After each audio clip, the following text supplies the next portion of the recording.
ॐ शन्नो मित्रः शं वरुणः शन्नो भवत्वर्यमा शन्न इन्द्रो बृहस्पतिः शन्नो विष्णुरुक्रमः नमो ब्रह्मणे नमस्ते वायो त्वमेव प्रत्यक्षं ब्रह्मासि त्वमेव प्रत्यक्षं ब्रह्म वदिष्यामि ऋतं वदिष्यामि सत्यं वदिष्यामि तन्मामवतु तद्वक्तारमवतु अवतु माम् अवतु वक्तारम् ॐ शान्तिः शान्तिः शान्तिः ॐ सहनाववतु सहनौ भुनक्तु सह वीर्यङ्करवावहै तेजस्विनावधीतमस्तु मा विद्विषावहै ॐ शान्तिः शान्तिः शान्तिः ॐ यश्छन्दसां वृषभो विश्वरूपः छन्दोभ्योऽध्यमृतात् सम्बभूव समेन्द्रो मेधया स्पृणोतु अमृतस्य देवधारणो भूयासं शरीरं मे विचर्षणं जिह्वा मे मधुमत्तमा कर्णाभ्यां भूरिविश्रुवं ब्रह्मणः कोशोऽसि मेधया पिहितः श्रुतं मे गोपाय ॐ शान्तिः शान्तिः शान्तिः ॐ अहं वृक्षस्य रेरिवा कीर्तिः पृष्ठं गिरेरिव ऊर्ध्वपवित्रो वाजिनीव स्मृतमस्मि द्रविणगुंसवर्चसं सुमेधा अमृतोक्षितः इति त्रिशङ्कोर्वेदानुवचनम् ॐ शान्तिः शान्तिः शान्तिः ॐ पूर्णमदः पूर्णमिदं पूर्णात् पूर्णमुदच्यते पूर्णस्य पूर्णमादाय पूर्णमेवावशिष्यते ॐ शान्तिः शान्तिः शान्तिः ॐ आप्यायन्तु ममाङ्गानि वाक्प्राणश्चक्षुश्रोत्रमथो बलमिन्द्रियाणि च सर्वाणि सर्वं ब्रह्मोपनिषदं माहं ब्रह्म निराकुर्याम् मा ब्रह्म निराकरोत् अनिराकरणमस्त्वनिराकरणं मे अस्तु तदात्मनि निरतेय उपनिषत्सु धर्मास्ते मयि सन्तु ते मयि सन्तु ॐ शान्तिः शान्तिः शान्तिः ॐ वाङ् मे मनसि प्रतिष्ठिता मनो मे वाचि प्रतिष्ठितम् आविराविर्म एधि वेदस्य मआणीस्थः श्रुतं मे मा प्रहासीः अनेनाधीतेन अहोरात्रान् सन्दधामि ऋतं वदिष्यामि सत्यं वदिष्यामि तन्मामवतु तद्वक्तारमवतु अवतु माम् अवतु वक्तारमवतु वक्तारम् ॐ शान्तिः शान्तिः शान्तिः ॐ भद्रन्नो अपि वातयमनः ॐ शान्तिः शान्तिः शान्तिः ॐ भद्रं कर्णेभिः शृणुयाम देवाः भद्रं पश्येमाक्षभिर्यजत्राः स्थिरैरङ्गैस्तुष्टुवागुंसस्तनूभिः व्यशेम देवहितं यदायुः स्वस्ति न इन्द्रो वृद्धश्रवाः स्वस्ति नः पूषा विश्ववेदाः स्वस्ति नस्तार्क्ष्यो अरिष्टनेमिः स्वस्ति नो बृहस्पतिर्दधातु। ॐ शान्ति शान्ति शान्तिः।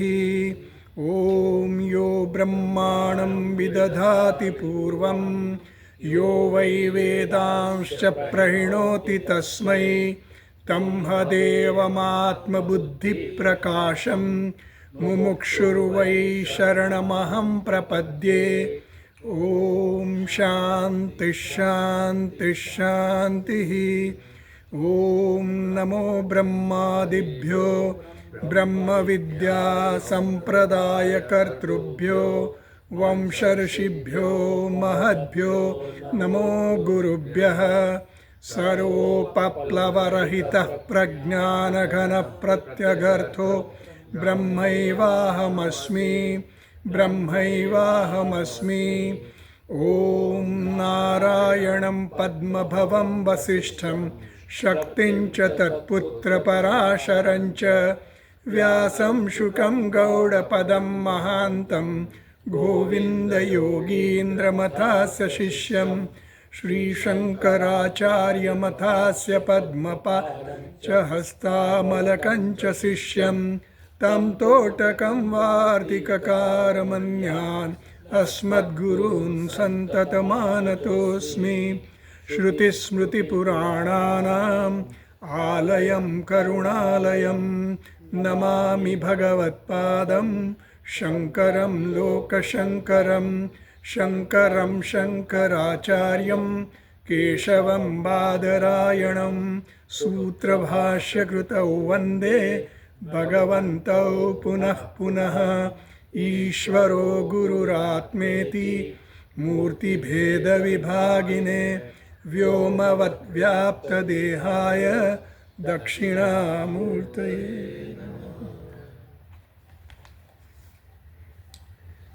ॐ ईशावास्यमिदं सर्वम् ईशावास्यमिदं सर्वं यत्किञ्च जगत्यां जगत् यत्किञ्च जगत्यां जगत् तेन त्यक्तेन भुञ्जीथाः तेन त्यक्तेन भुञ्जीथाः मा गृधः कस्य स्विद्धनम् मागृकस्य स्विद्धनं कुर्वन्नेवेह कर्माणि कुर्वन्नेवेह कर्माणि जिजीविषेच्छतं समाः जिजीविषेशतं समाः एवं त्वयि नान्यथेतोऽस्ति एवं त्वयि नान्यथेस्तोऽस्ति न कर्म लिप्यते नरे न कर्म लिप्यते नरे असुर्यानाम ते लोकाः असूर्यानाम ते लोकाः अन्धेन तमसावृताः तमसावृताः तांस्ते प्रेत्याभिगच्छन्ति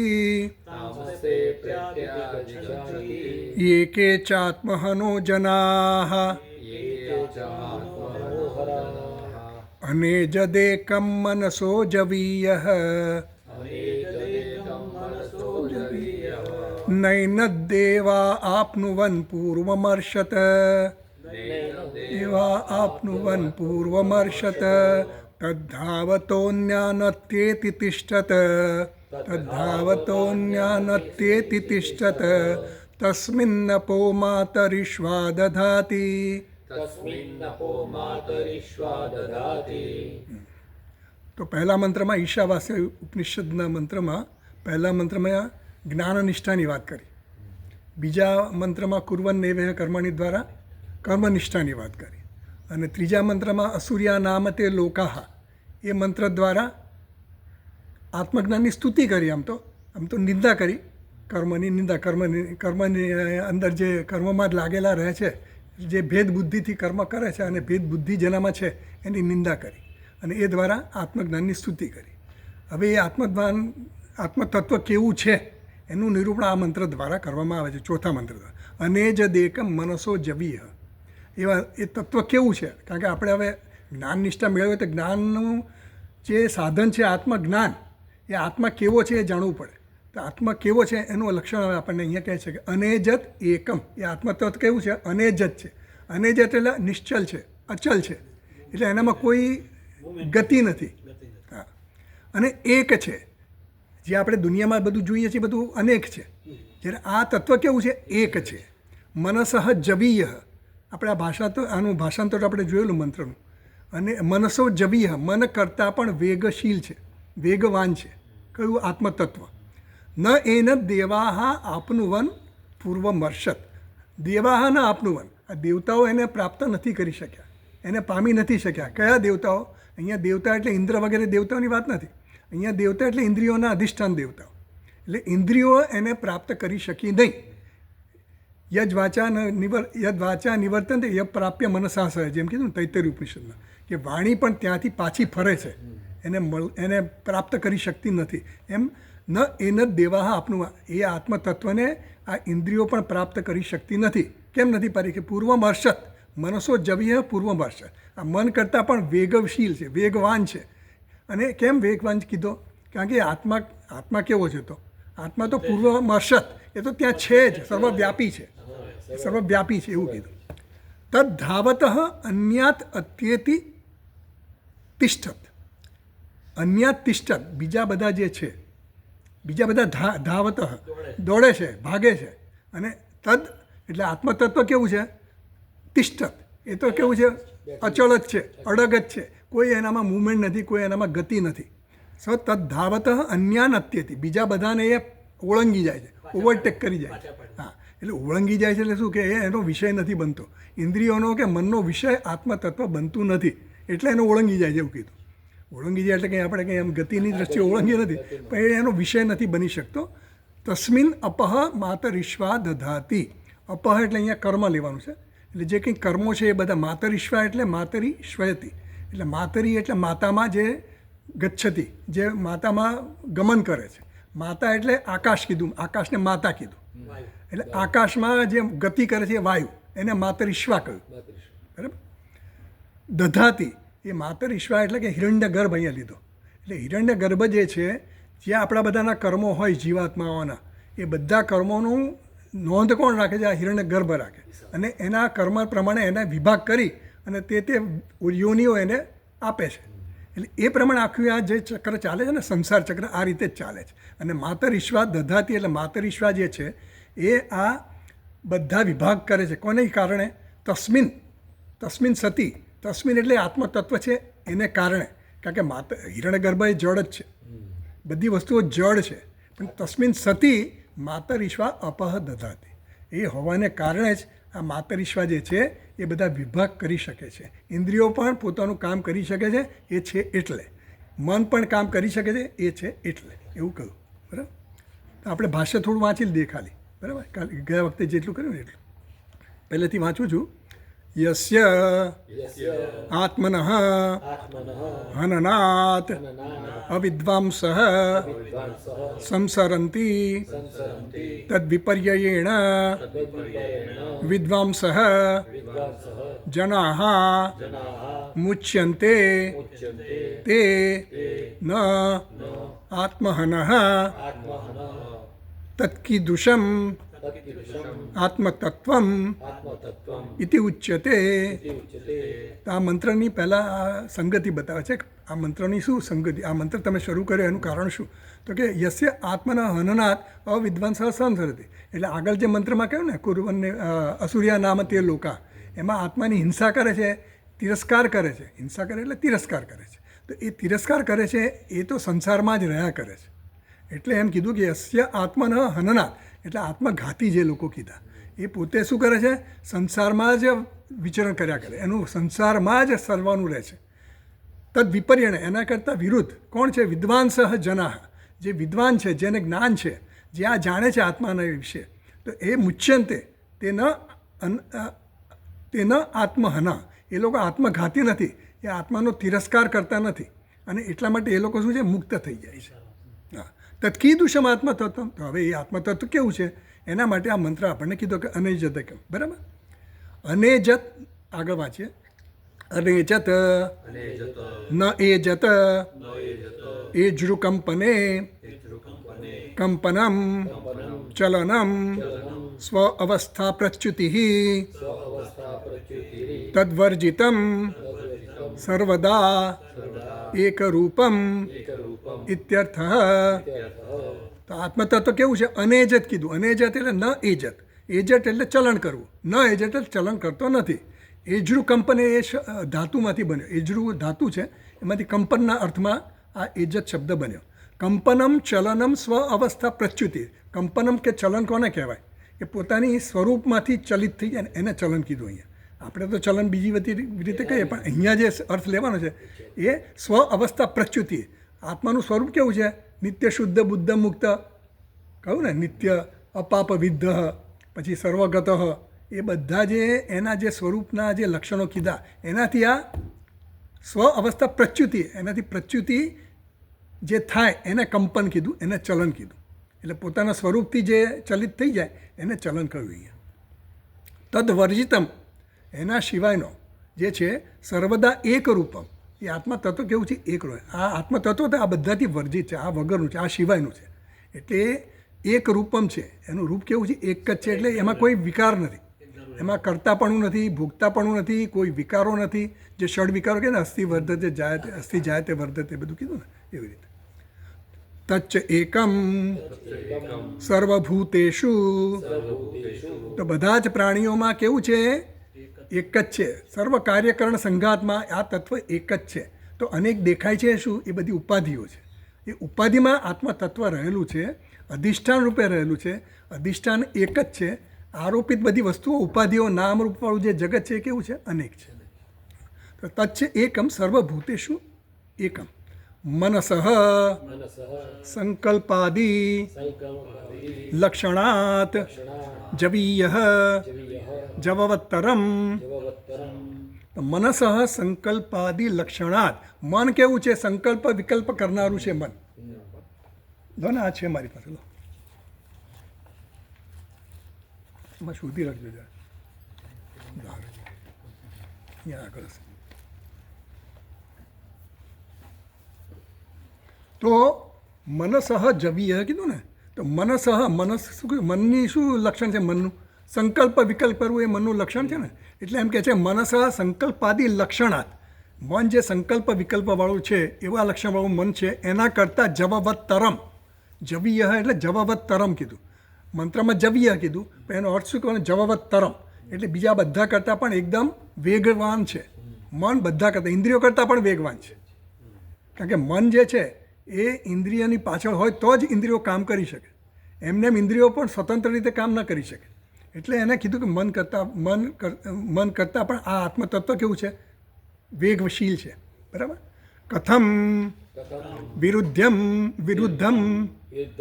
ઉચ્યતે ધ્રુવમ નિશ્ચલમ ઇદમ મનસઃ જવીય ઇતિ ચ. ભાઈ તમે તો આ વિરુદ્ધ કહો છો. કથમ વિરુદ્ધમ ઉચ્યતે, આ વિરુદ્ધ કેમ કહો છો? એક બાજુથી કહો છો કે અનેજત છે, અને આ બાજુ કહો છો કે મન કરતાં વેગવાન છે. એટલે બધું વિરુદ્ધ થઈ ગયું ને.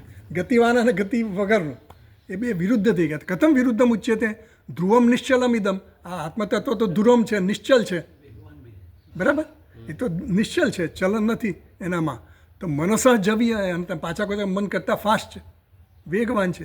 એટલે વિરુદ્ધમ. કથમ વિરુદ્ધમ ઉચ્યતે? તો કે ન એષ દોષ, તો એમાં કંઈ દોષ છે નહીં. અમે તમને સમજાવીશું.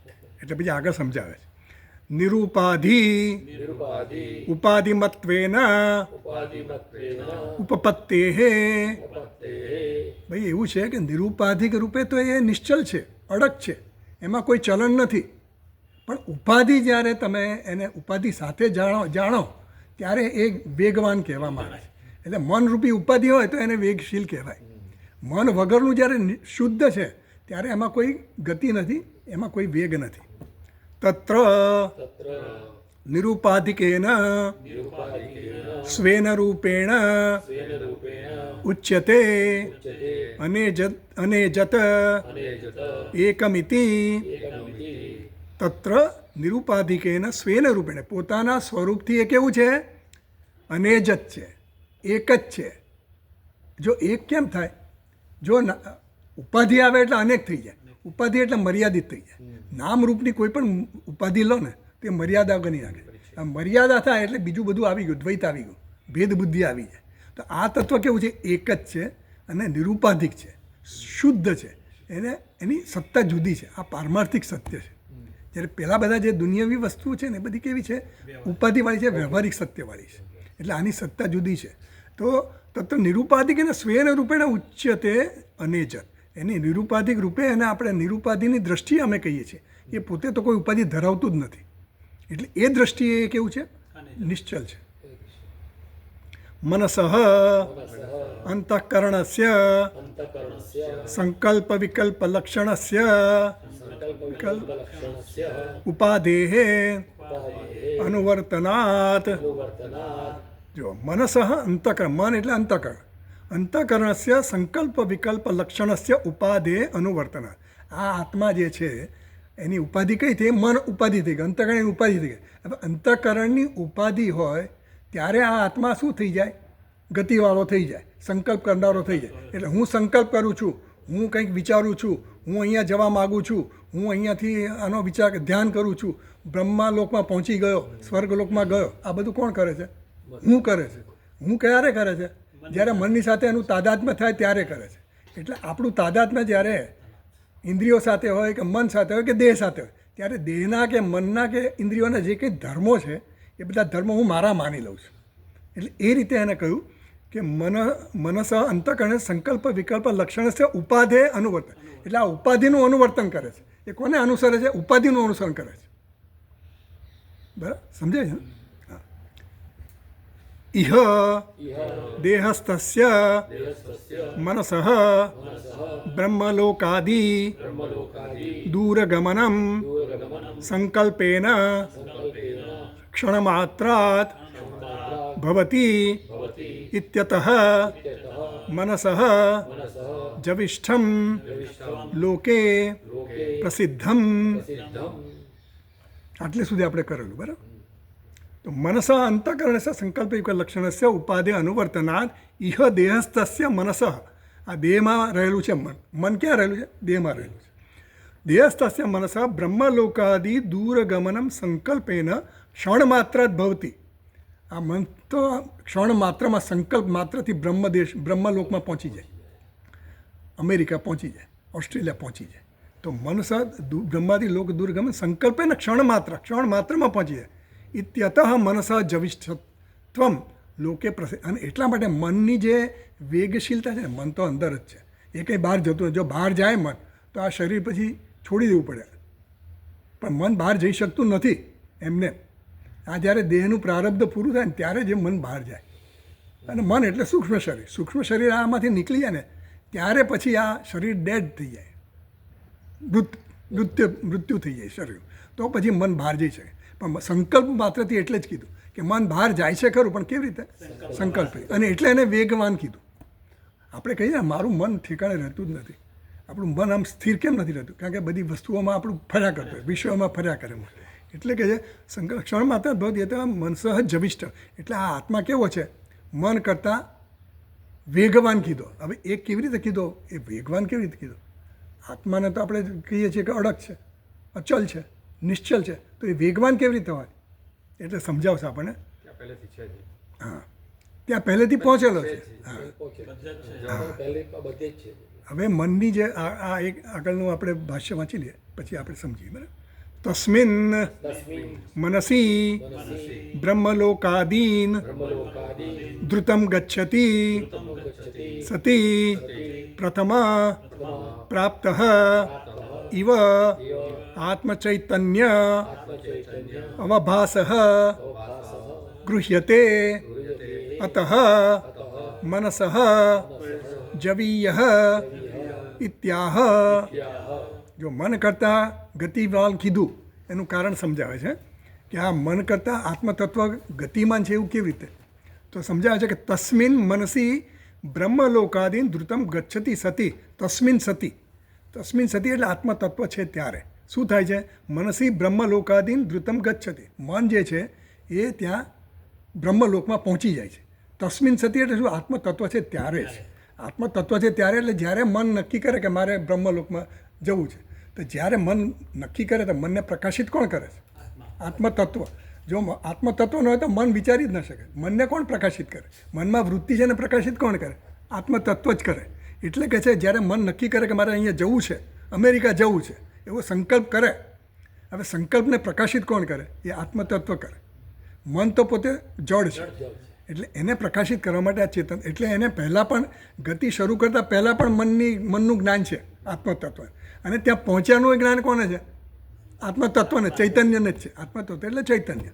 તો એ ત્યાં પહોંચેલું છે પહેલેથી. એમ કહેવાનો મતલબ એવો છે કે એ મન ત્યાં પહોંચે ને છતાં એને જાણે છે કેવળ મન પોતાનું કાર્ય, મનમાં વૃત્તિ જન્મે ક્યારે? જ્યારે એ આત્મતત્વ હોય તો જ એ વૃત્તિને પ્રકાશિત કરી શકે. નહીં તો વૃત્તિને પ્રકાશિત કરનાર મન પોતે જાતે ન કરી શકે. એટલે એને કીધું કે ત્યાં પહેલેથી પહોંચેલું છે. એટલે અતઃ મનસઃ જવીય, એટલે મન કરતાં આત્મતત્વ વેગવાન છે એવું કહેવામાં આવ્યું. જેમ પહેલાં આપણે વાત કરી હતી ને કે આકાશમાં પક્ષી ઉડતું હોય. આકાશ એટલે શું? આ સમંતાત કાશતે, એટલે આકાશ છે ને સર્વત્ર પ્રકાશિત છે. હવે પ્રકાશિત છે, હવે પક્ષી આકાશમાં ઉડતું હોય તો આકાશમાં પક્ષી ઉડે છે આપણને ખબર કેવી રીતે પડે? પ્રકાશ હોય તો જ ખબર પડે ને. તો એનો અર્થ એવો થયો કે પ્રકાશ તો પહેલેથી હતું જ ત્યાં, તો જ પક્ષીને જોઈ શકીએ. કે પક્ષી આવે પછી પ્રકાશ આવે એવું ન હોય. આપણને પક્ષીનું જ્ઞાન ક્યારે થાય? પક્ષીને જોઈએ, પ્રકાશ હોય ત્યારે જ જોઈએ ને. એમ આપણી મનથી પણ ક્યારે જોઈએ?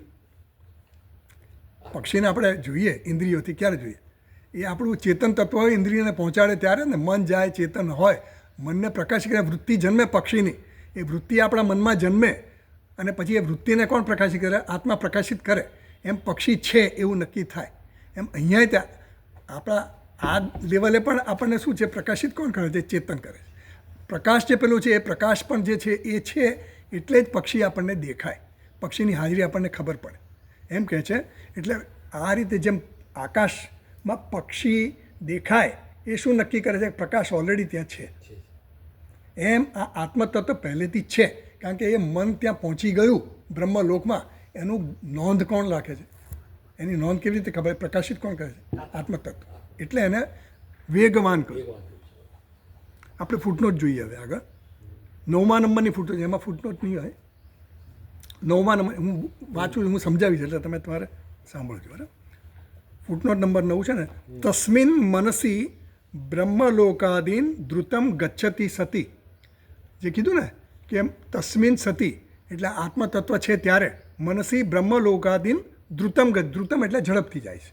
બરાબર? તો મન બ્રહ્મલોકમાં ઝડપથી પહોંચી જાય છે એવું કહેવામાં આવ્યું. તો અત્ર ઇદમ અવધેયમ, તો અહીંયા આ નોંધ કરવાની. શું નોંધ કરવાની?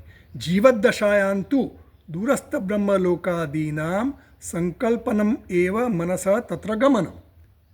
મન જ્યારે જીવંત છે આ દેહ, ત્યારે આ ગતિ કરી શકે છે. સંકલ્પ વિકલ્પ ક્યારે થાય? આપણું આ દેહ જીવંત હોય ત્યારે જ થાય ને. નહીં તો એ દેહ ન હોય તો પછી કોઈ સંકલ્પ વિકલ્પ રહેતા નથી. એટલે કહે છે કે સંકલ્પ વિકલ્પ આ જીવંત દેહ હોય ત્યારે જ આ સંકલ્પ વિકલ્પ કરી શકે. મરણાદુર્ધ્વમ તું ક્વચિત નિર્ગમનાગમનાદિ તથ્યમ, એટલે ક્વચિત નિર્ગમન આગમનાદિ ન તથ્યમ.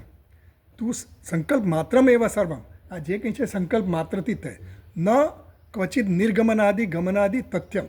ગમન અગમન એ કંઈ તથ્ય છે ને, એ સત્ય નથી. મન એક લાઈન ચૂકી. ના એ જ છે, બરાબર છે. મનાદ ઉદ્ધમ તો દેહાન નિર્ગત્યાપી. હા સોરી, હા મરણાદ ઉર્ધ્વમ તું દેહાદ નિર્ગત્યાપી તસ્ય તદ્ભવતી. એટલે મન જ્યારે દેહને છોડી નાખે, મન એટલે સૂક્ષ્મ શરીર જ્યારે આ દેહને છોડી નાખે ત્યારે પછી તો શું થઈ જાય છે? દેહાદ નિર્ગત્યાપી તસ્ય તદ્ભવતી સ્વર્ગાદિ ગમના અતિ વ્યવસ્થા. એટલે પછી સ્વર્ગમાં ને એ બધે જ જાય. એટલે મન આ શરીરને છોડે તો જ એ સ્વર્ગનું ગમન કરી શકે. ત્યાં સુધી મન શરીર છોડે નહીં તો સ્વર્ગમ થાય નહીં. સૂક્ષ્મ શરીર જ્યાં સુધી આ શરીરમાં હોય ત્યાં સુધી એની સ્વર્ગ કે જે કંઈ ગતિ કીધી સાકેતમાં કે વૈકુંઠમાં, ત્યાં એની ગતિ થઈ શકે નહીં. એટલે જ્યારે એને ગતિ કરવી હોય તો એણે આ શરીર છોડવું પડે. એટલે એની ગતિ ક્યારે થઈ શકે? જીવંત છે ત્યારે ન થઈ શકે. જીવતા જીવતા આપણે સ્વર્ગમાં ન જઈ શકીએ. સ્વર્ગાદિ ગમનાદિ વ્યવસ્થા, એટલે આ વ્યવસ્થા બતાવી છે શાસ્ત્રમાં. દૃષ્ટિ સૃષ્ટિ સિદ્ધાંતે તો સંકલ્પ માત્રમાં એવા, એટલે દૃષ્ટિ સૃષ્ટિ વાત છે એમાં આપણે નહીં જઈએ. દૃષ્ટિ સૃષ્ટિ એટલે જે મન સંકલ્પ કરે ને એ પ્રમાણે આપણે દેખાતું જાય. એટલે મન વિચાર કરે અમેરિકાનો, તો અમેરિકાની વૃત્તિ આપણા મનમાં જ જન્મે. એ દૃષ્ટિ સૃષ્ટિ વાત. એટલે થોડું મનમાં સંકલ્પ કર્યો એટલે વસ્તુ થઈ ગઈ. વસ્તુની વૃત્તિ જન્મે ને તો જ આપણને જ્ઞાન થાય. એટલે કોઈ પણ વસ્તુનો સંપર્ક થાય ઇન્દ્રિયોનો અને મનનો, ત્યારે પછી એ વૃત્તિ જન્મે અને વૃત્તિને પ્રકાશિત જ્યારે આત્મા કરે ત્યારે આપણને જ્ઞાન થાય. બરાબર? એટલે સંકલ્પ માત્રમ એમાં સરમ ન ક્વચિત ગમનાદિ તથ્યમ. એટલે સંકલ્પ માત્રમ એવા સર્વમ ન આ બધું સંકલ્પ માત્રથી જ થાય છે. જવાનું આવવાનું વૃત્તિઓ જન્મે છે એ બધી સંકલ્પ માત્રથી, ખરેખર જવાનું આવવાનું થતું નથી એવું કહેવાનો મતલબ. પછી બ્રહ્મોકલ દ્રુતમ ગચ્છતિ સતી પ્રથમ પ્રાપ્ત હે, ત્યાં 10 નંબરની ફૂટનોટ છે. પ્રથમ પ્રાપ્ત ઇવ, પ્રથમ પ્રાપ્ત ઇવ બ્રહ્માલોકાદીન સંકલ્પયત મનસ સાક્ષિત્વેન ભાસમાન ચૈતન્ય પ્રકાશ પ્રથમ પ્રાપ્ત ઇવ ભાતિ ઇત્યર્થ. એટલે બ્રહ્મલોક વગેરેમાં જે સંકલ્પથી મનની જે છે જવાની ગતિ, એ સાક્ષિત્વેન ભાસમાન ચૈતન્ય પ્રકાશ. આ ચૈતન્ય પ્રકાશ જે છે એ તો શું છે, ત્યાં સાક્ષી રૂપે બેઠો છે. સમજ પડે છે ને? ચૈતન્ય પ્રકાશ આપણે જે કહીએ સર્વવ્યાપી છે, આત્મા સર્વવ્યાપી છે. તો સર્વવ્યાપી છે એટલે શું? એ ત્યાં છે જ. મનનો પણ સાક્ષી કોણ છે? મનનું જ્ઞાન આપણને કેવી રીતે થાય? હું વિચારું છું, વિચારનું જ્ઞાન કેવી રીતે થાય? એ આત્મતત્વ છે. એટલે મનની જે વિચાર શક્તિ છે એ વિચાર શક્તિ આત્મા તત્વને કારણે છે. અને વિચાર, હા, જોનારો એ જ છે. સાક્ષી ભાષ્ય કીધો. જ્યારે બધા પદાર્થો જે વિષયો જે છે એ બધા કેવા છે? ઇન્દ્રિય ભાષ્ય છે. જ્યારે આ મન કેવું છે? સાક્ષી. આપણામાં કંઈ મનમાં વિચાર ચાલે છે ને, તમારા મનમાં વિચાર શું ચાલતો હોય, મારા મનમાં શું વિચાર, એ આપણો સાક્ષી ભાષ્ય છે. એટલે આપણે જ ખબર હોય, બીજા કોઈને ખબર ન હોય. એટલે એને સાક્ષી ભાઈ, ઇન્દ્રિયો એને પહોંચી ન શકે, કારણ ઇન્દ્રિય તો એની કરતાં વધારે સ્થૂળ છે મન કરતાં. એટલે સંકલ્પ દૃષ્ટિ મનસ સાક્ષિત્વેના ભાસમાન ચૈતન્ય પ્રકાશ પ્રથમ પ્રાપ્ત એવ. એટલે ચૈતન્ય પ્રકાશ તો પહેલેથી ત્યાં છે જ, એટલે એને પ્રથમ પ્રાપ્ત કીધું. આત્મા પહેલેથી ત્યાં છે. એટલા માટે એમ કીધું કે બ્રહ્મલોકમાં મન જાય છે છતાં પણ આત્મા એને પહેલાંથી ત્યાં પહોંચેલો છે. એટલે કીધું કે પ્રથમ પ્રાપ્ત ઇવ, જાણે કે પ્રથમ પ્રાપ્ત. એટલે ખરેખર આત્માની ગતિ નથી. ઇવ શબ્દ એટલા માટે વાપર્યો, એઝ ધો જાણે કે એ ત્યાં પહોંચ્યો છે.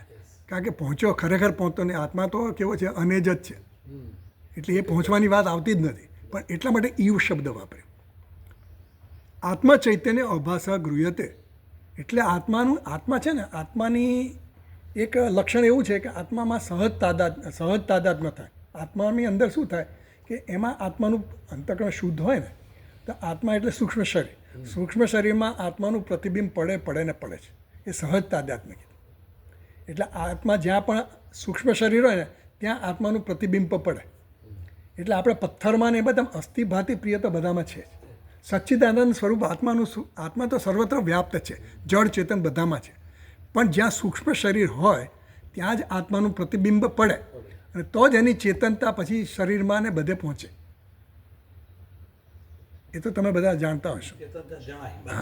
હા, બાકી જણાય નહીં. એટલે સૂક્ષ્મ શરીર પહેલાં એને ગ્રહણ કરે. એટલે જે ચિદાભાસ જેને કહ્યો, એટલે ચૈતન્યનું પ્રતિબિંબ જ્યારે સૂક્ષ્મ શરીરમાં પડે પછી એની ચેતનતા બધે દેહમાં ધીરે ધીરે પ્રસરે.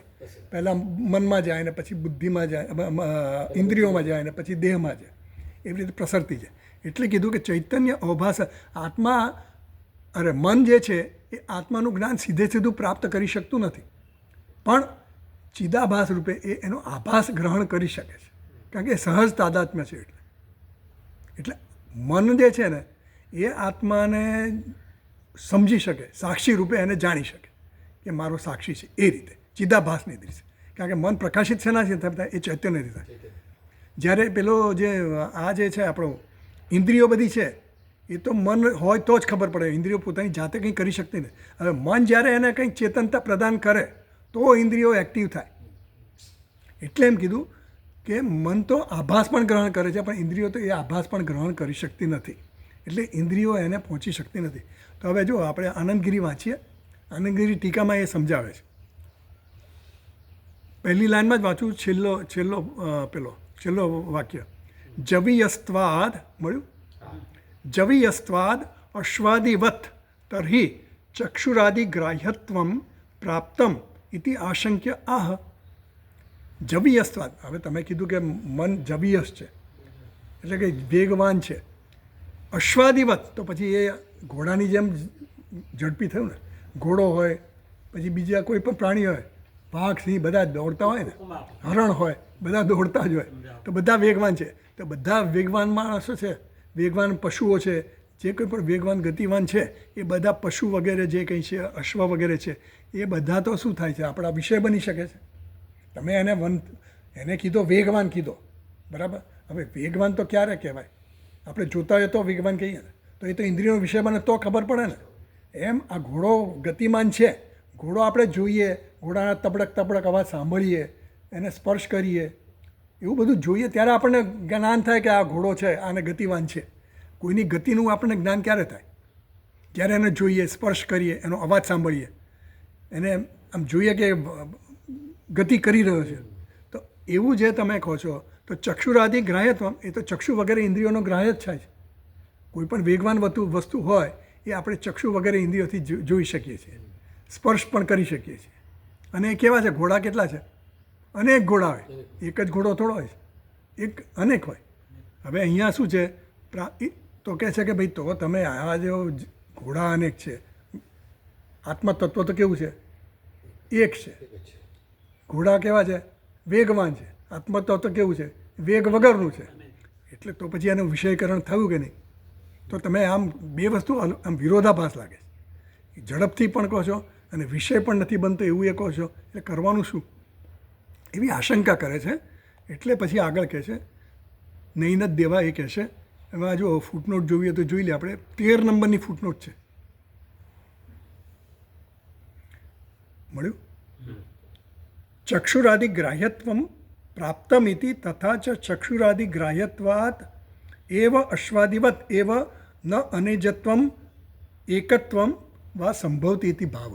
એટલે તમે જ્યારે ચક્ષુ વગેરે ઇન્દ્રિયોથી કોઈ પણ પદાર્થને જુઓ તો એ પદાર્થ તો મર્યાદિત હોવાનો, અને એ પદાર્થ જ્યારે મર્યાદિત હોય એટલે કે ઇન્દ્રિયોનો વિષય બન્યો, અને ઇન્દ્રિયોનો વિષય બને એટલે અનેકતા આવી જાય.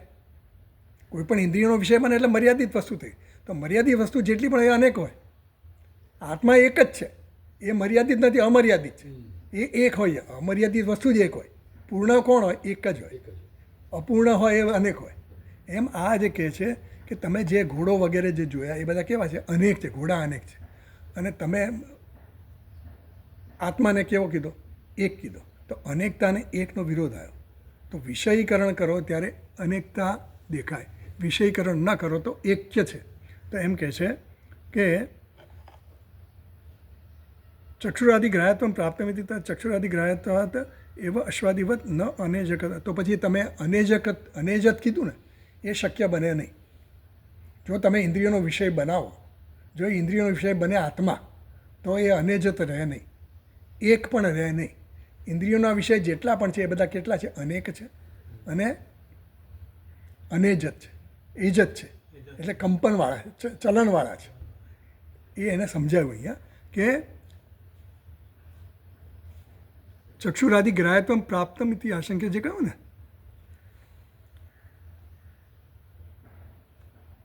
હા, એટલે એ ગ્રાહ્યત્વ કેમ નથી એમ કીધું કે ચક્ષુરાદિ ગ્રાહ્યત્વમ પ્રાપ્તમ છતાં પણ એ આ તત્વ જે છે આત્મતત્વ એ ચક્ષુ વગેરેથી ગ્રાહ્ય નથી, એટલે ઇન્દ્રિયોનો વિષય નથી. એવું કહેવા માટે એમણે આ સમજાવ્યું આપણને કે ઘોડા વગેરેને આપણે જોઈએ છીએ ઇન્દ્રિયથી જોઈએ છીએ. વેગવાન કહો છો એટલા માટે એણે ઘોડાનો દાખલો આપ્યો.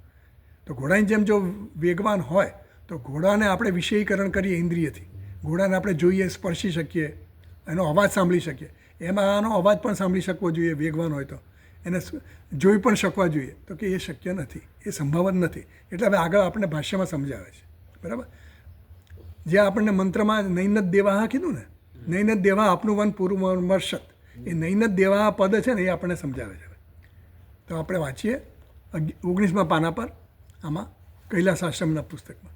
નૈનત દેવાહ દ્યોતના દેવાહ ચક્ષુરાદીની ઇન્દ્રિયાણી એતત પ્રકૃતમ આત્મતત્વમ ન આપનુવન ન પ્રાપ્તવંતઃ નૈનત દેવ ન એનત દેવાહ. આ એનત એટલે કે આ આત્મતત્વને પ્રકૃતમ આપણે ચર્ચા શેની થઈ રહી છે? આત્મતત્વની ચર્ચા થઈ રહી છે. એટલે નયનદ એનદ આને આ આત્મતત્વને ન પ્રાપ્નુવન એને પ્રાપ્ત કરી શક્યા નહીં, ન પ્રાપ્તવંત એવું કીધું, બરાબર. તો દ્યોતના દેવા, દેવો એટલે શું? જે પ્રકાશિત છે, તેજસ્વી છે, એને આપણે દ્યોતના દેવા, દેવ કોને કહેવાય? જે પ્રકાશિત તેજસ્વી, એને દ્યોતના દેવ એટલે સમજાવે છે. દેવાહા દ્યોતના દેવાહા ચક્ષુરાદિની ઇન્દ્રિયાણી, એટલે ઇન્દ્રિયો જે છે એના અધિષ્ઠાન દેવતા. ઇન્દ્રિયો આપણને પ્રકાશિત કરે, વિશ્વોને પ્રકાશિત કોણ કરે? આપણી ઇન્દ્રિયો કરે. જ્ઞાનેન્દ્રિયો, સ્પર્શ રસ, જે બધા પણ જ્ઞાનેન્દ્રિયો જે કહે છે, શબ્દ સ્પર્શ રૂપ રસ ગંધ, જેના વિષયો છે એને પ્રકાશિત કરનારી ઇન્દ્રિયો છે. તો એટલે એને ઇન્દ્રિયોને દેવતા કીધી અહીંયા આગળ. એટલે આગળ સમજાવશે એ પ્રશ્ન આપણને કહેશે કે ભાઈ તમે ઇન્દ્ર વગેરે દેવતાઓને દેવતા નથી ગણતા, આને ઇન્દ્રિયોને કેમ દેવતા ગણો છો? એટલે એ સમજાવશે આગળને. પણ ચક્ષુરાદી ઇન્દ્રિયાણી એ તો પ્રકૃતમ આત્મતત્વનો નાભ, એટલે આ વગેરે ઇન્દ્રિયો એને પહોંચી શકી નહીં, એને પામી શકી નહીં. એનું જ્ઞાન ઇન્દ્રિયો દ્વારા થઈ શકતું નથી. આત્માનું જ્ઞાન ઇન્દ્રિયો દ્વારા થઈ શકે નહીં. તો આપણે છે નથી, આપણી પાસે તો જ્ઞાનના સાધનો કયા છે? ઇન્દ્રિય છે, મન છે. હવે એનાથી જ ન થઈ શકે તો મુશ્કેલી થઈ ગયા. તો કરવું શું? એટલે હવે આગળ કહેશે તેભ્ય મનઃ જવીય મનોવ્યાપાર વ્યવહિતત્વાત. તેભ્ય મનઃ જવીય મનોવ્યાપાર વ્યવહિતત્વાત. તેભ્ય એટલે ઇન્દ્રિયેભ્ય. જો 3 નંબરની ફૂટનોટ જુઓ, અત્ર એવમ હેતુમ વક્તુમ આહ. એટલે અહીંયા તો શું છે કે અહીંયા હેતુ બતાવે છે, કારણ બતાવે છે કે દેવાહ એટલે કે ઇન્દ્રિયો એને પહોંચી શકી નહીં. કેમ ઇન્દ્રિયો પહોંચી શકી નહીં એવો આપણને પ્રશ્ન થાય ને, તો કહે છે તેભ્ય મનઃ જવીય. મન કરતા ઇન્દ્રિયો કરતાં મન વધારે વેગવાન છે. મનો વ્યાપાર વ્યવહિતત્વાત. ઇન્દ્રિયોને પોતાનો વ્યાપાર કરવા માટે મનની જરૂર છે, આવશ્યકતા છે. ઇન્દ્રિયો મન વગર કોઈ પણ કર્મ કરી શકે. ઇન્દ્રિયોને જ્ઞાન ન થાય, મન પાછળ હોવું જોઈએ. સામે આપણે વસ્તુ પડી હોય પણ મન ત્યાં ન હોય ને તો આપણું ધ્યાન ન હોય, આપણને ખબર ન પડે, એનું જ્ઞાન ન થાય. એમ પેલો દાખલો આવે છે ને કે પેલો રાજાની સવારી જતી રહે છે અને પેલો લુહાર એની સાધનથી કંઈક પેલો ટીપતો હોય છે, છીણી બનાવતો હોય છે. છીણી બનાવતો હોય છે એ એટલો બધો મશગુલ હોય છે એમાં, એનું ધ્યાન જ નથી. પેલી રાજા તો પહેલાં પૂછ્યું કે ભાઈ રાજાની સવારી કઈ બાજુ ગઈ? તો કે કઈ રાજાની સવારી? મને તો ખબર નથી. અન્યત્ર મન ભૂવા, મારું મન તો કંઈક બીજે હતું, એટલે હું મારા કામમાં વ્યસ્ત હતો. એટલે આપણું મન ન હોય ને તો આપણી ઇન્દ્રિયો પણ કામ કરી શકતી નથી. એટલે કે છે મનો વ્યાપાર વ્યવહિત તત્વ. એટલે મન જ્યાં સુધી હોય ત્યાં સુધી ઇન્દ્રિયો પણ આત્માને ગ્રહણ ન કરી શકે. મનમાં તો આભાસ પણ થાય છે, મનમાં તો એવા લક્ષણ એના છે કે એમાં એનો આભાસ પડે આત્માનો, પ્રતિબિંબ પડે આત્માનો. જ્યારે આ ઇન્દ્રિયો છે એ તો કેવી છે? મન વચ્ચે આવે છે, એટલે ઇન્દ્રિયો તો એનો આભાસ કરી પણ નથી શકતી.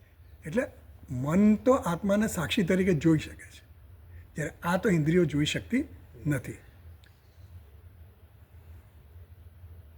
1 નંબરની ફૂટનોટ છે ચક્ષુરાદીનામ, જે ભાષ્યમાં કહ્યું ને દેવા દ્યોતના દેવા ચક્ષુરાદીની, ત્યાં ચક્ષુરાદીની ઇન્દ્રિય દેવા ચક્ષુરાદીની નનુ પ્રસિદ્ધા ઇન્દ્રાદયો દેવતા કુતઃ ત્યજ્યંતે મન સંધિના તિથિ ગૃહાણ. એટલે એમ કહે છે કે તમે ઇન્દ્ર વગેરે દેવતાઓ કેમ ન લીધા? તો કે અહીંયા વાત શેની થાય છે? મનની વાત થાય છે. તો મનની નિકટતમ કોણ છે? ઇન્દ્રિયો છે. એટલે અહીંયા ઇન્દ્રિય શબ્દ લીધો, અર્થ લીધો.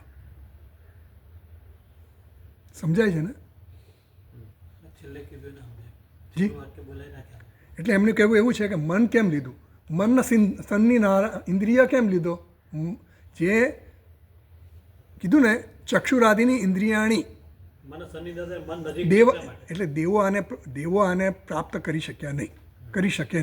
દેવતાઓ એટલે શું કીધું? એ એમ કહે છે કે ઇન્દ્ર વગેરે દેવતાઓ કેમ નથી લેતા તમે? દેવનો અર્થ ખરેખર તો આપણે દેવતા એટલે કોણ કહીએ? ઇન્દ્ર છે, વરુણ છે, અગ્નિ છે, એ બધા દેવતા થાય ને.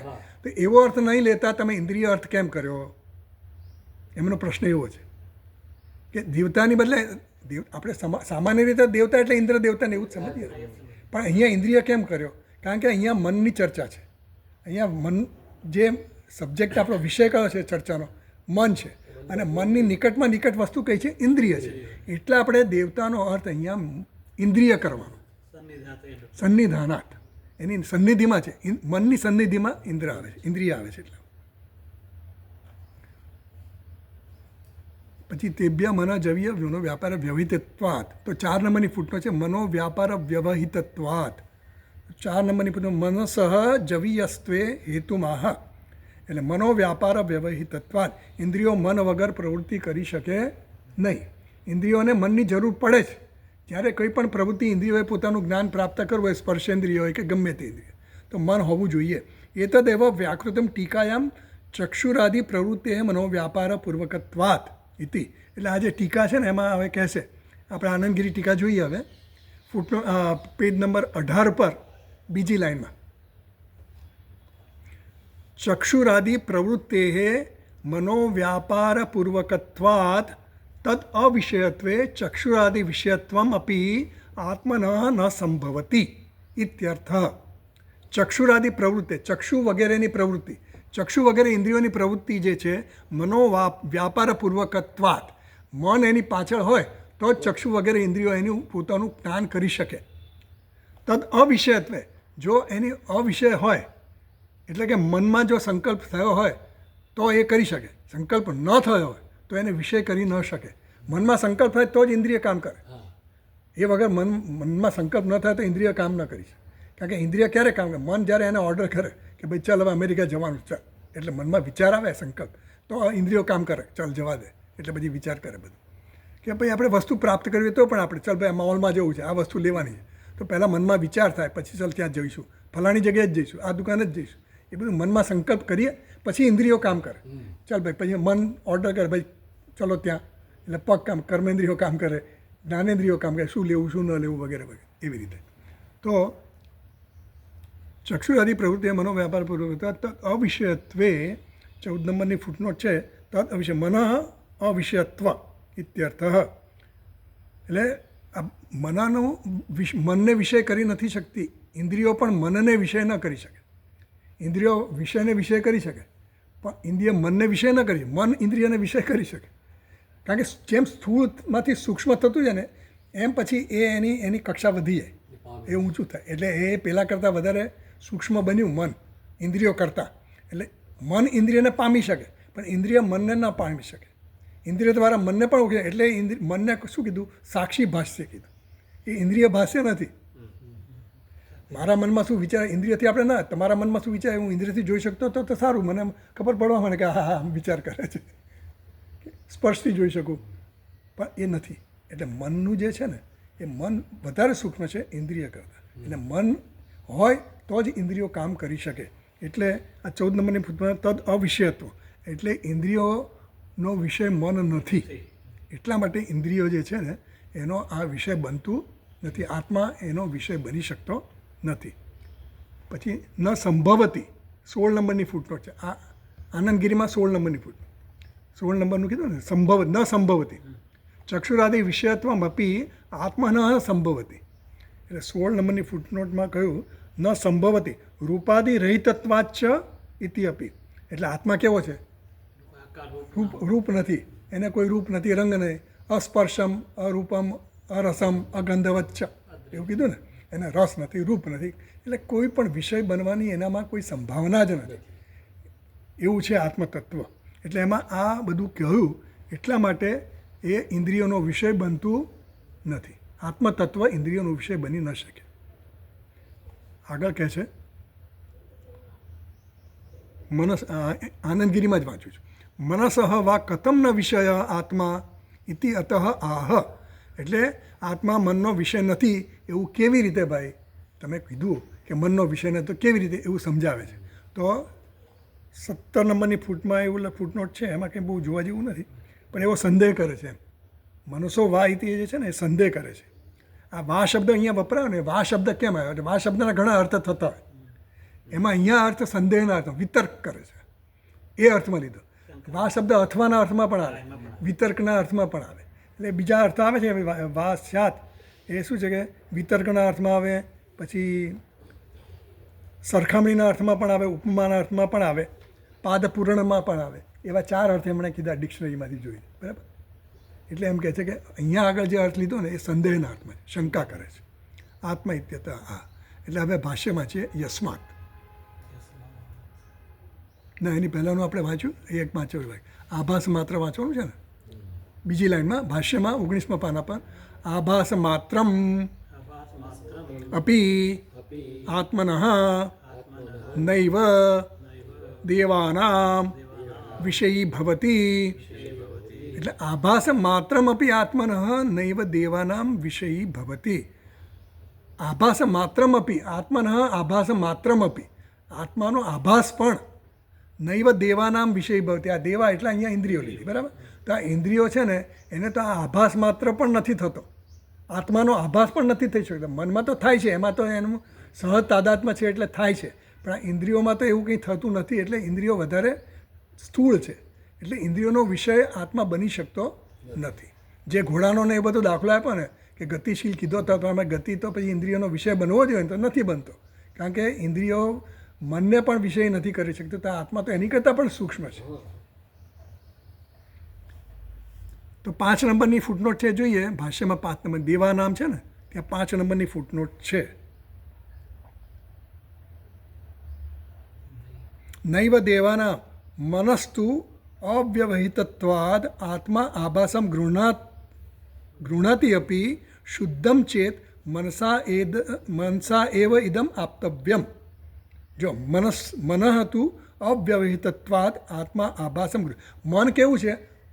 અવ્યવહિત છે. આત્માથી મન અવ્યવહિત છે એટલે એકદમ નજીકમાં નજીક છે, નિકટમાં નિકટ, કોઈ વ્યવધાન નથી, એને કોઈ અવરોધ નથી. મન અને આત્મા વચ્ચે કોઈ અવરોધ નથી, સીધું જ આવે મન, ડાયરેક્ટ એનો કોન્ટેક્ટ થઈ શકે. જ્યારે મનસ્તુ અવ્યવહિતત્વાદ આત્મા આભાસ એટલે એનામાં આભાસ સીધો સીધો આવે. જો કંઈ આવરણ હોય વચ્ચે, અવરોધ હોય તો મન પણ એનું ગ્રહણ ન કરી શકે, પ્રતિબિંબ એમાં ના પડે. અરીસો હોય એની સામે આપણે ઊભા હોઈએ, વચ્ચે કોઈ અવરોધ ન હોય તો આપણે પ્રતિબિંબ આપણું જોઈ શકીએ, અવરોધ હોય તો ન જોઈ શકીએ. એમ આ મન જે છે એની વચ્ચે અને આત્મા વચ્ચે કોઈ અવરોધ નથી, એટલે એનો આભાસ સીધો સીધો એ ગ્રહણ કરી શકે. જ્યારે ઇન્દ્રિયોના કેસમાં શું છે? ઇન્દ્રિયોની વચ્ચે મન આવે છે, मन आई जाए એટલે એ ઇન્દ્રિયોનો વિષય બની શકતું નથી. શુદ્ધમ ચેત મનસા એવ ઇદમ આપતવ્યમ મનસા એવ ઇદમ દ્રષ્ટવ્ય અનુદ્રષ્ટવ્ય. એટલે આ મન જે છે મનથી જ એ પ્રાપ્ત કરી શકાય, મનથી જ એ જોઈ શકાય એવું શ્રુતિમાં પણ કહેવા મળે. આ તમે કહો છો એના પાછળનો આધાર શું? તો કે શ્રુતિ પણ કહે છે મનસા એવ ઇદમ આપતવ્ય.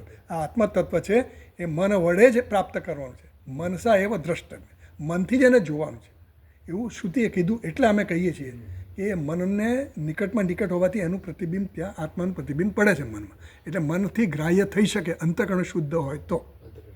એ અમે કન્ડિશન એને આપી બરાબર. હવે આગળ વાંચીએ ભાષ્યમાં. યસ્માત જવનાથ મનસઃ અપી પૂર્વમ અર્ષત પૂર્વમેવ ગતમ પૂર્વમેવ ગતમ. બરાબર. યસ્માત જવનાત મનસઃ અપી પૂર્વમ અર્ષત.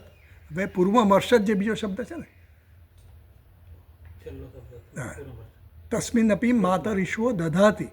એની પહેલાંનો જે મંત્રમાં જે આવ્યો ને આગળ શું આવ્યું આપણે?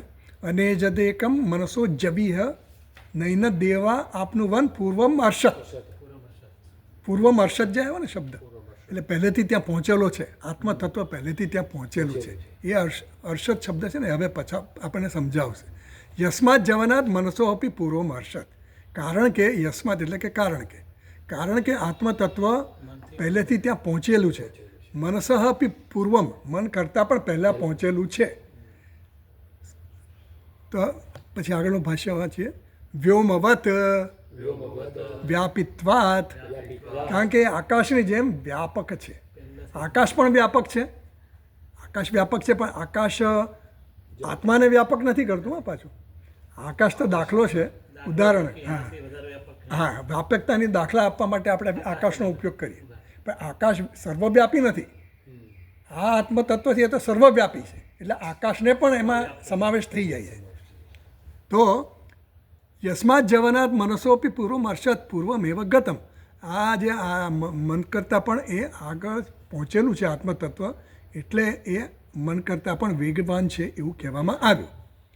વ્યોમવત વ્યાપી, કારણ કે એ વ્યોમની જેમ આકાશની જેમ સર્વવ્યાપી છે. હવે ફૂટનોટ જોઈએ આપણે, 6 નંબરની ફૂટનોટ આપણે જોવાની છે ને, 6 નંબરની પર જવનાથ વેગશીલાત.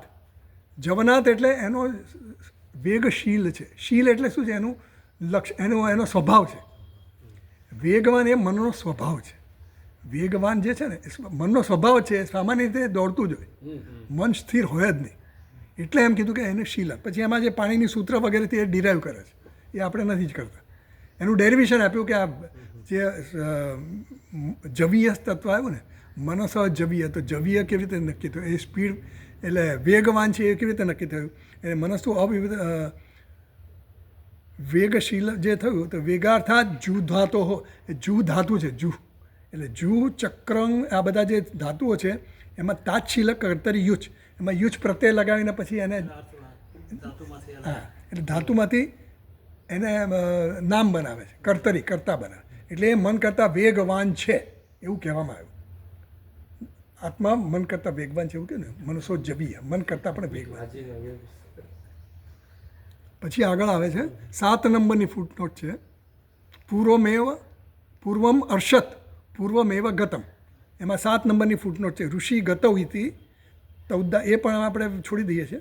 એટલે મૂળ તો શું છે કે ઋષિ ધાતુ છે ઋષ. આ આર્ષ જે છે ને, પૂર્વમ અર્ષત જે કીધું ને, એ અર્ષ છે એને ઋષ ધાતુમાંથી છે.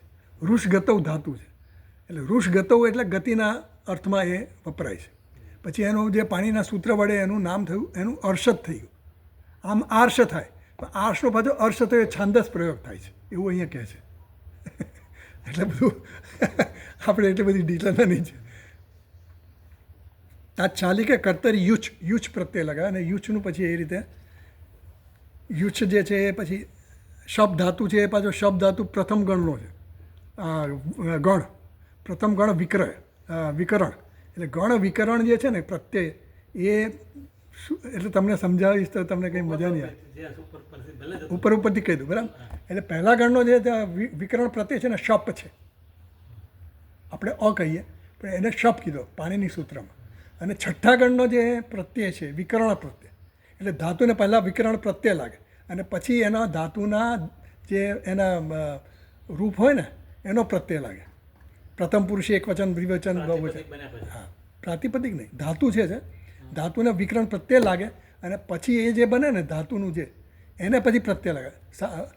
જે સુપ્તિગંતમ પ્રત્યય, હા હા વિભક્તિ પ્રત્યય કે ના પ્રાતિપદિક જે નામ હોય ને એમાં લાગે. ધાતુમાં આવી રીતે પ્રત્યય લાગે, વિકરણ પ્રત્યય લાગે અને પછી પેલો પ્રત્યય લાગે. તો એ પ્રત્યય લાગતા પહેલાં એને વિકરણ પ્રત્યય લાગવું પડે. એટલે પહેલા ગણનો જે પ્રત્યય છે એ શપ છે. શપ એટલે પણ અ થાય, એમાં શ અને પ એ નીકળી જાય, એની ઈજ સંજ્ઞા થઈ જાય એટલે નીકળી જાય. જ્યારે છઠ્ઠો ગણ છે એનો વિકરણ પ્રત્યય અ છે. એટલે પ્રથમ ગણ અને આ એ બંને છઠ્ઠો ગણ બંનેના પ્રત્યય કયા હતા? એ અ થયા. પણ શપ લાગે છે એનું કારણ શું? બંનેના શ કહેવું જોઈએ, પણ શપ કેમ કહે? કારણ કે અમુક પ્રક્રિયા થાય છે. એટલે જે ધાતુ જે છે એના જે આગળના જે પેલા એના સ્વરો હોય એમાં થોડા ફેરફાર થાય, એટલે એમાં ગુણ થાય. જ્યારે છઠ્ઠા ગણના જે ધાતુ છે ને એમાં ગુણ થતો નથી, બંનેમાં અ જ થઈ જાય છે.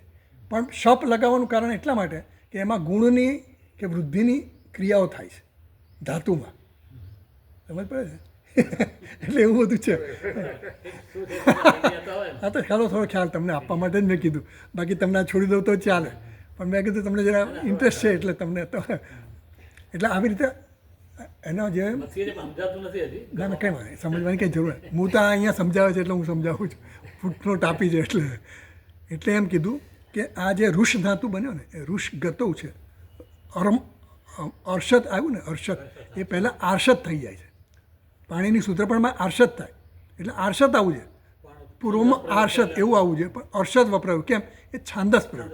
એટલે છંદમાં ગમે ત્યારે તમે એની છૂટ છે. હા, એને છૂટ છે. નિરંકુશાહ, અહીંયા છૂટ દે કે ને એવું. કવિતામાં છંદ. હા કવયઃ નિરંકુશાહ એવું કહેવાય.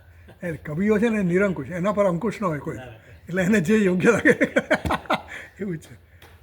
તો એમ કહે છે કે આ ઋષિ ગતૌ છે ને એટલે એનું અર્ષત થયું, એટલે પૂર્વમ અર્ષત. અને વ્યોમવત વ્યાપિત્વાત એમાં 8 નંબરની ફૂટનોટ છે. જુઓ 8 નંબરની ફૂટનોટ, પેજ નંબર 19. પૂર્વમ ગતત્વે હેતુમ આહ વ્યોમ ઇતિ આકાશવત સર્વગતશ્ચ નિત્ય ઇતિ શ્રુતેઃ. એટલે એવી શ્રુતિનો એમાં રેફરન્સ આપે છે. શ્વેતાશ્વતર ઉપનિષદમાં એવું કહ્યું છે કે આકાશવત ગત નિત્યશ્ચ. આ આકાશ તત્વ કેવું છે, અરે આ આત્મતત્વ કેવું છે, આકાશની જેવું છે, આકાશ સમાન. કારણ કે આપણે કોઈ સરખામણી તો આપણી જે વ્યવહારિક સરખામણી આપવી પડે, યુક્તિ આપવી પડે. એટલે કહે છે કે આકાશવત સર્વગતશ્ચ, આકાશ જેમ સર્વગત છે, સર્વવ્યાપી છે, એવું જ આ વ્યાપી છે આ તત્વ. અને કેવું છે, નિત્ય છે. નિત્ય છે એટલે નિત્ય વ્યાપ છે, હંમેશા વ્યાપ છે, ક્યારેક ક્યારેક નહીં. આકાશ ક્યારેક ક્યારેક છે. સુષુપ્તિમાં આકાશ નથી. આપણે જાગ્રતમાં આકાશ છે, સ્વપ્નમાં આકાશ છે, સુષુપ્તિમાં નથી. એટલે એમ કહે છે કે વ્યોમવત વ્યાપિત્વાત, એટલે આ આકાશ તત્વ જે છે એની જેમ આ આત્મતત્વ છે એ પણ સર્વવ્યાપી છે. બરાબર, એટલું આપણે કરીએ આજે.